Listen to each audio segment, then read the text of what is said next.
We define the economic hitman as an operative whose job is to leverage the global economic system for corporate gain. They build empires not with weapons, but with ink, contracts, and an architecture of engineered debt. The deal is signed in darkness, illuminated only by the promise of wealth. An infrastructure project priced in billions and priced to fail. They call it development, yet they provide loans for projects that require their companies to build, utilizing local resources and local labor while funneling the money back to the lender. They don't just build infrastructure, they build leverage. But when the interest compounds and the project revenue falls short, the mirage fades. The assistance becomes an inescapable tide, drowning the nation's sovereignty. Debt is the ultimately invisible chain. It turns sovereign nations into proxies, their leaders into puppets, bound to dance to the tune of international capital.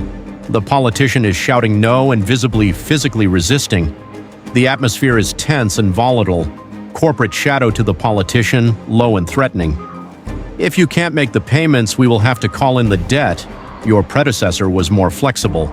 A complex system of transparent pipelines, filled with flowing streams of dollar and euro symbols, runs from these operations across the map, emptying into the advanced skyline of a wealthy, visualized as a powerful metropolis.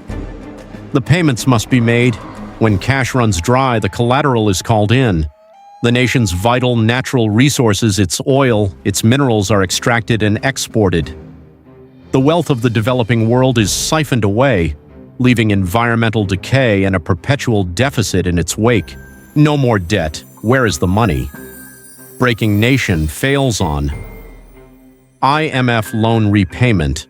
Public anger reaches boiling point. Government resistance intensifies. Loud chants, distant sirens, the buzzing static of news feeds, and the cost of development is always paid by the people.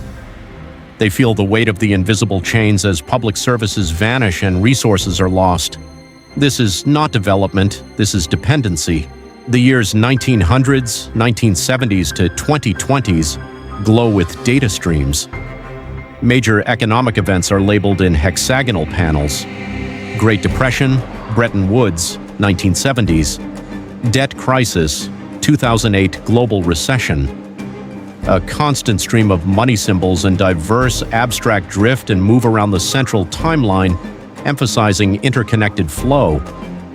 This is not a story of one deal or one country. It is a historical pattern, an optimized systemic engineering that has trapped nations for generations.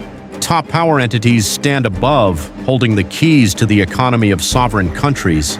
They look like gods watching over their domain. The economic hitman doesn't always succeed, but the system he serves always persists. They remain invisible, observing the game they have rigged from the shadows, knowing that the next debt is just one signature away.